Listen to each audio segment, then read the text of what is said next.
নমস্কার। আজকে আমাদের রসবতী শালায় এক বহিরাগতকে নিয়ে আলোচনা করব। আজকাল বহিরাগত শব্দটা খুব জনপ্রিয়। কিছু হলেই রাজনীতিবিদেরা বলেন ওটা বহিরাগতদের কাজ, যেন বহিরাগতরা অপরাধ করলে সেটা অপরাধ নয়। আমরা কিন্তু এক অত্যন্ত জনপ্রিয় বহিরাগতের কথা বলতে যাচ্ছি, আমাদের রসবতীশালাতে। আর হ্যাঁ, এই রসবতীশালা বা রসইখানা এই দুটোই বহিরাগত শব্দ। রসইখানা এসেছে হিন্দি থেকে, আর রসবতীশালা এসেছে সংস্কৃত থেকে, অর্থাৎ যেখানে সুন্দর সুন্দর রান্না হয়, রান্নাঘর। আমাদের হেঁসেলে আমাদের অতি প্রিয় খাদ্য, যেটা না হলে দুবেলা চলে না, যেটা যাদের ডাক্তারবাবুরা খেতে বারণ করেছেন তারা মুখ ভার করে খেয়ে উঠে যান, সেটা হলো আলু। আলুও বহিরাগত, ভাবতে পারেন। এই আলু আমাদের দেশে ছিল না। আলু দক্ষিণ আমেরিকার আন্দিজ পর্বতমালা অঞ্চলে আলুর জন্ম। কন্দ জাতীয় সবজি, সোলানেসি পরিবারভুক্ত। আমার কলঞ্চির খাতা বলছে এই কথাগুলো। 8,000 থেকে 5,000 খ্রিস্টপূর্ব পূর্বে ইনকারা প্রথমে এর চাষ শুরু করে। একে বাংলায় আলু বলা হয়। এটি সংস্কৃত শব্দ আলুক থেকে এসেছে, যার অর্থ মাটি বা জলের নিচে জন্ম নেয়া ভোজ্য মূল। 16 শতাব্দীতে স্প্যানিশরা ইউরোপে এই আলু নিয়ে গিয়েছিল।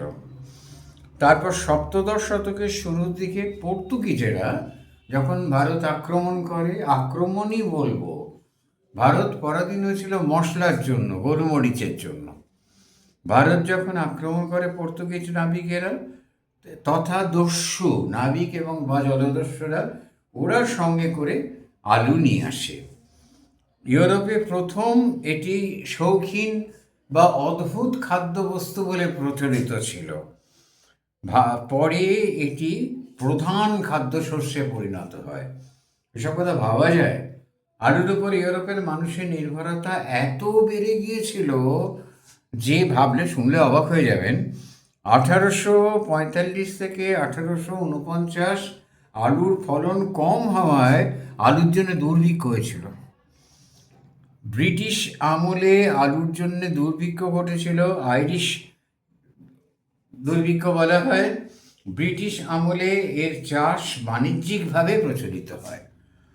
আচ্ছা, বর্তমান বিশ্বে প্রায় 5,000 প্রজাতির আলু আছে। ভারত ও চীন আলু উৎপাদনে পৃথিবীর একদম শীর্ষে রয়েছে, একদম টপে রয়েছে। 1800 শতকের শেষ, 19 শতকের শুরুতে আলু বাঙালির হেসেলে একেবারে সরাসরি ঢুকে পড়ে।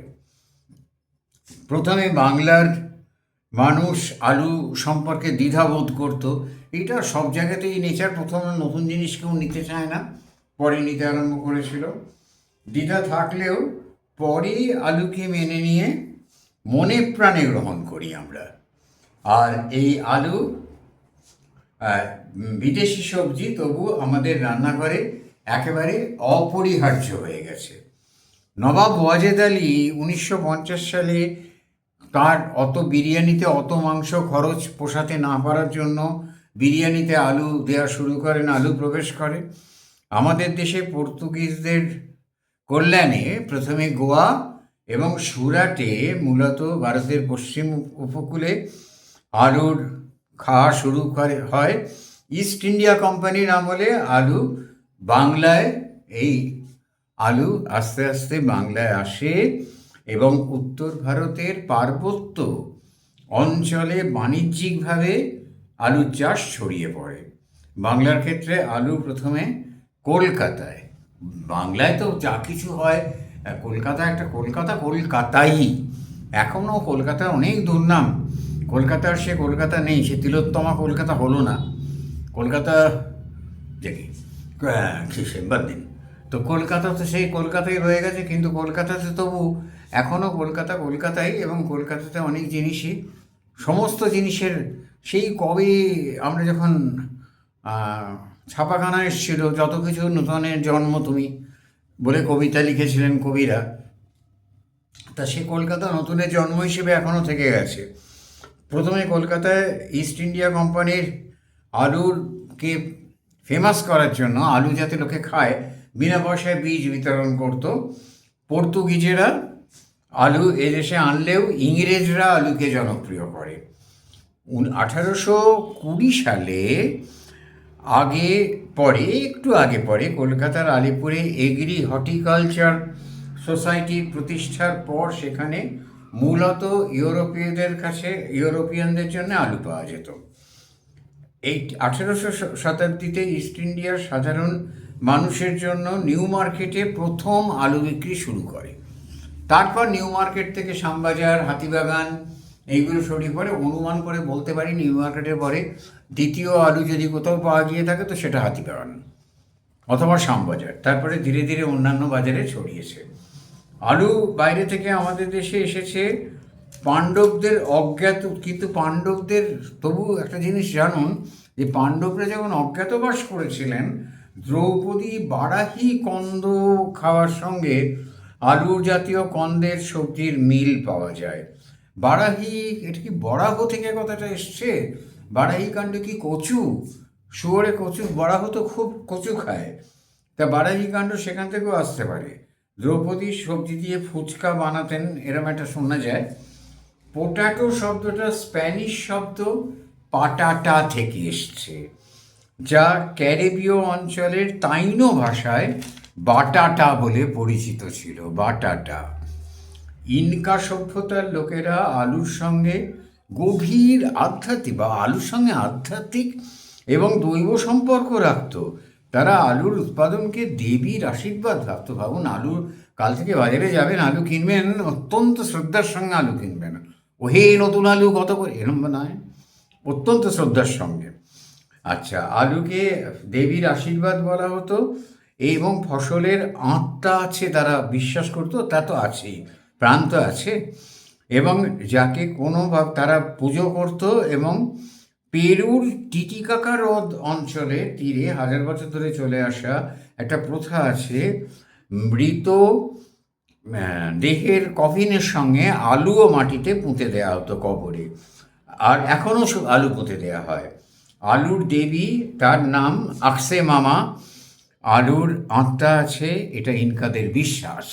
তাহলে দেখুন, আলু, আর আমাদের এখানে চন্দ্রমুখী আলু, জ্যোতি আলু, এই সমস্ত আলুগুলো অত্যন্ত, নাগপুর আলু, পাঞ্জাব আলু, এই শীতকালে পাঞ্জাব আলুতে বাজার ভরে গেছে, কলকাতার বাজার।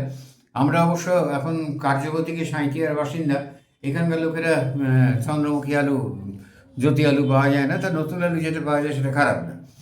তো এই সমস্ত জ্যোতি আলু অত্যন্ত, চন্দ্রমুখী আলু অত্যন্ত জনপ্রিয় আলু, জ্যোতি আলুও কম নয়। এছাড়া আলুর নানা প্রজাতি আছে, কয়েক হাজার প্রজাতি আছে। আর আলু জুড়ে অনেক কন্দেরই নাম হয়েছে, শাঁকালু, রাঙা আলু, মেটে আলু। বিভূতিভূষণের পথের পাঁচালীর দৌলতে মেটে আলু তো বিখ্যাত হয়ে আছে। আলু সম্বন্ধে অনেক কিছু জানলেন। আরেকটি নিরীহ সবজি পটল, কিন্তু অতটা নিরীহ নয় যতটা প্যারারাম বলে গেছে। বলবো, সে কথাও বলবো। নমস্কার।